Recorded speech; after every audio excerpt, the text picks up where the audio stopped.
Have you taken our 5-minute survey about attraction and relationship dynamics? In this new world, post-COVID, with an oversized influence of technology, the old research is worthless.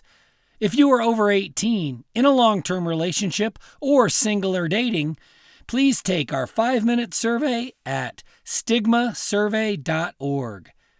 Thank you for listening to the Untoxicated Podcast. I am still scratchy-throated Matt Salis, and this is the audio version of the latest essay from our Sober and Unashamed website and blog. Bazaar at the Boathouse, Part 2. Boathouse shindigs are my kind of parties. Years ago, we were at a barbecue in someone's backyard when one of the children of the host fell going up their deck stairs and needed stitches. The hosts both left with their child, and the rest of the partygoers pulled together to put away the food and clean up the party. While picking up cups and dishes, I knocked a full glass of red wine left on the fireplace hearth onto their white living room carpet. That experience is why I've always appreciated cleanup at the Boathouse. It is more of a covered patio. It is elevated with a walk-in basement below, but the party area is a concrete slab with a roof overhead, perfect for spring and autumn nights. And also perfect for cleanup. A push broom and a snow shovel for a dustpan, and maybe some spot mopping, and the renter gets their security deposit back. At a recent church event hosted at the Boathouse, I was hanging around waiting for cleanup to start. My wife, Sherry, works at the church, and as is the case with most nonprofit organizations that depend on volunteer labor, the spouses of the employees were voluntold to help clean up. Just like I witnessed the bizarre behavior of the teens when the Boathouse was used for homecoming, I leaned against the Boathouse wall and watched a peculiar ritual of young adulthood with which I was painfully familiar. The 20 and 30-somethings were well lubricated, and the alcohol gave me a glimpse of how the reserved professionals and parents behaved when they dropped their shields of decorum. Listen, nothing debaucherous took place at the Boathouse, much to my disappointment. If people are going to let loose and compile regrets for the morning, I want to see something worthy of my penchant for storytelling. I was left disappointed in that regard. While waiting for the party to end, I had one particularly heartening conversation. A woman who is probably over a decade younger than me and who has young children told me that the reason she chose our church in the first place was because of how authentically Sherry talked in front of the whole congregation about the hearing loss two of our children experience. The woman said that any place where someone can share real struggles and be embraced by the people around her was a place where she wanted to raise her kids. It was moving. Quite moving. I hugged her and thanked her for telling me that, and it was another face-to-face interaction with a human that temporarily reversed the cynicism that most forms of technological communication foment.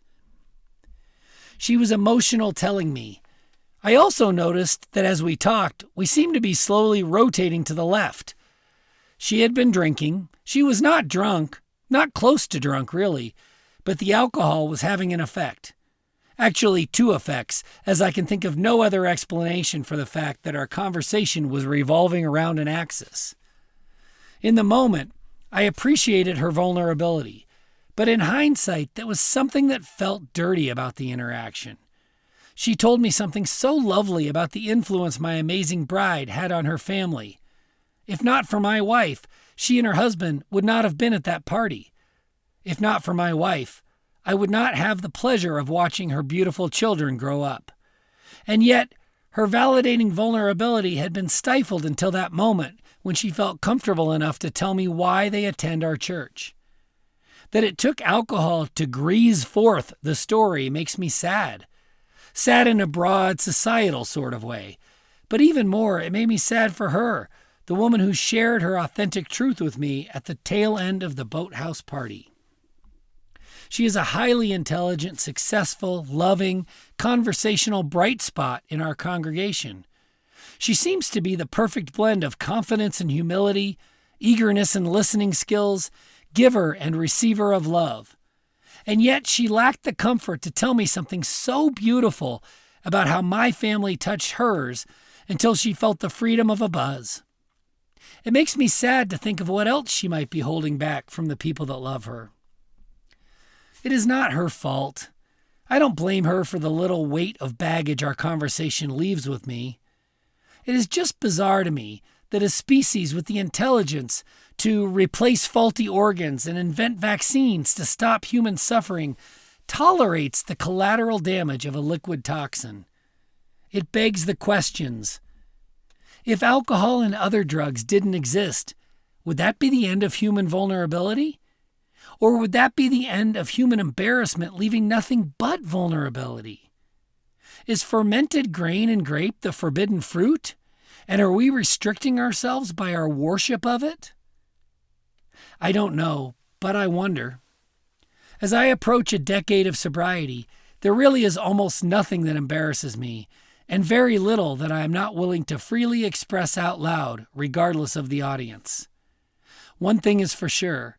The Boathouse has been an inspiring portal of truth for me in recent weeks. That's not surprising. When gathering at a gathering place for us bizarre humans, we are bound to learn an interesting thing or two about ourselves. Now, please take our 5-minute survey on attraction and relationship dynamics at stigmasurvey.org. We especially need young adults to take our survey, so please share it with your adult children. Thank you in advance. And thank you for audio reading. You've got this, and we've got you.